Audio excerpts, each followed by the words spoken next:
It's your boy Mullah. This week got that fire. Hey, yo, Tay, what you think about Dad Stop Embarrassing Me, bro? Like the Jamie Foxx show, like on Netflix, bro. You know what I'm talking about? It's gonna be the next show that pops off. Get it? I said pops. It's a show about a dad. Yeah, never mind. Quick background here. Dad Stop Embarrassing Me is a new Netflix original show starring Jamie Foxx. It's loosely based on his real life raising his daughter Corinne Foxx, who's Uh-huh. actually an executive producer on the show. Um, Oh, she the all right. The show marks executive 25 producer. years since Jamie Foxx was doing a sitcom on the iconic Jamie Foxx show.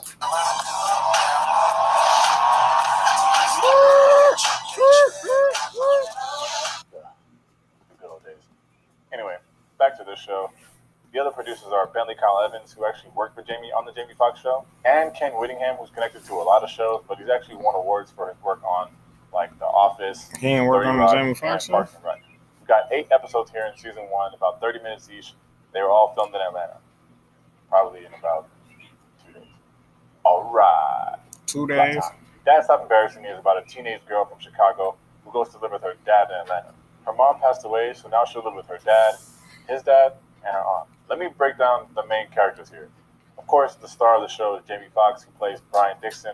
Brian Dixon is a dude who took over his mom's cosmetic company, Bay Cosmetics, and he's used to living that bachelor life, but he is cool with having the chance to spend some more time with his daughter now that she's moving in. His daughter is Sasha, who's played by Kylie Drew. You would have seen her on Nickelodeon. What happened to Nickelodeon?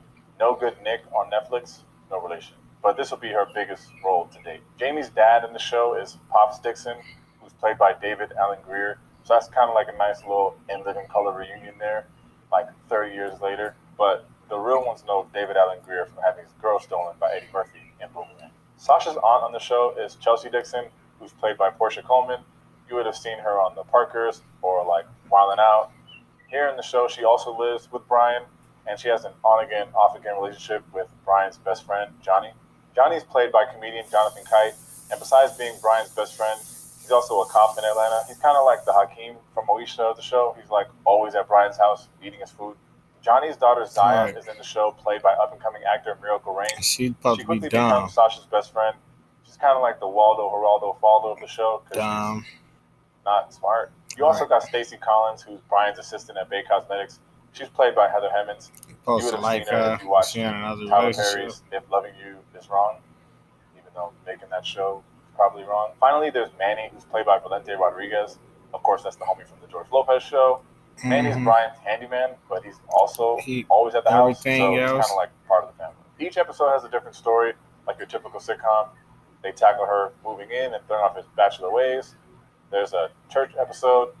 There's a cookout episode. Mm-hmm. There's an episode where he thinks she's on drugs. Mm-hmm. There's an episode where she's trying to get Yeezys. There's an episode where she lies and says she's hanging out with her friends, but she's actually meeting a boy, and he follows her on the date. And for good measure, they threw in a Black Lives Matter episode. Um. And now we got a series. All right. So what's my take? This is the worst show I've seen in a long time. And trust me, it Oh. pains me to say it. Thank you. It may not surprise me to say it, or it may not even sound like it pains me. But trust me, the pain. It cuts deep. As far as Hollywood is concerned, Jamie Foxx might be the most talented dude in that whole town. Mhm. Easily one of my favorite comedians. And just seems like a genuine dude that wants to uplift you. Sound One like day, there was I some hope that we can super be friends, scripted. and we can look back at this review and have a good laugh. So Jamie Foxx, if you're watching this, don't focus on the shade of the present. Try to envision the laughs in our future.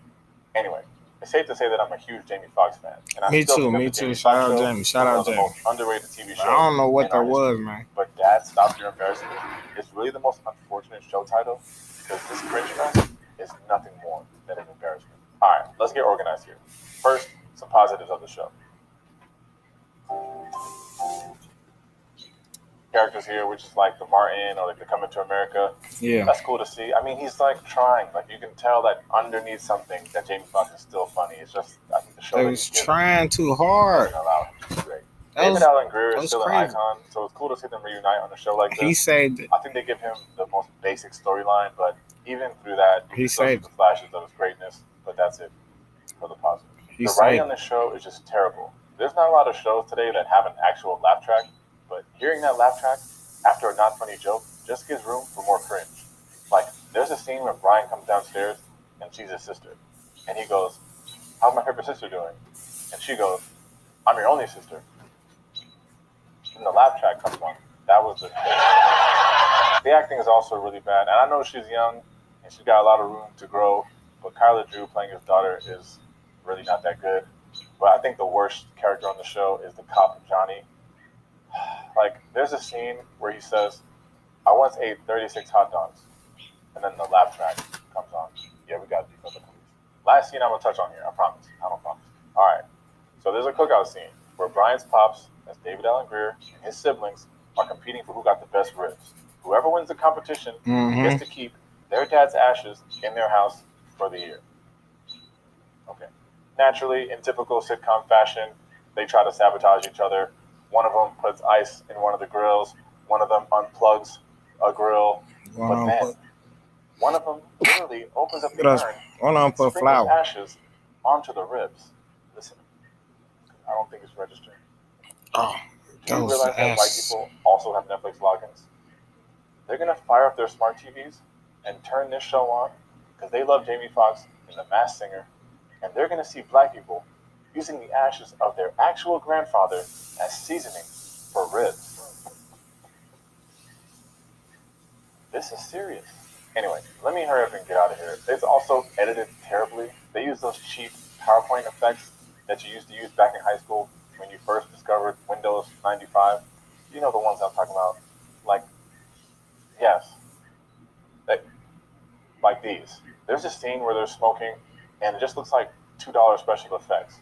Like, the whole show is, I don't know. Like, if Thunder Force cost Netflix $1 million, then here, someone just used their stimulus check, but not even the whole thing. Like, they got change.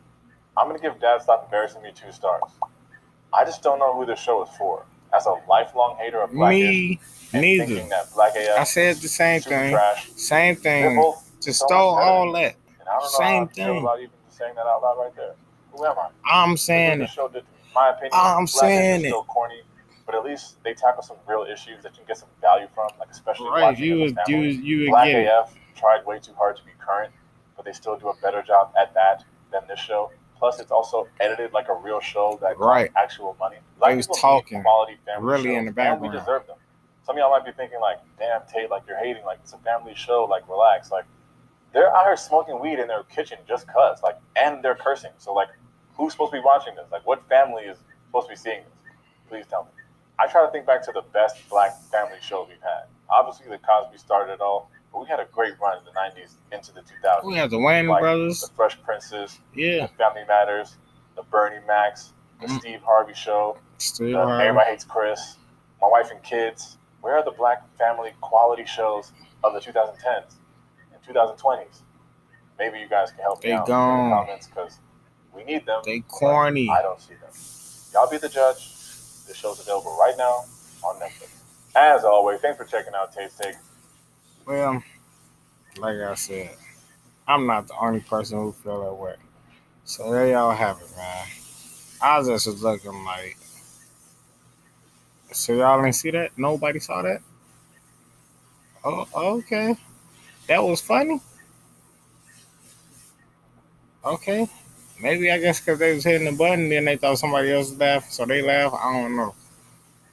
Maybe because they was laughing and hear the joke. I don't know. Hey, it's your boy Mullah. This week got that fire. I'll be back with another one. And I'm out of here.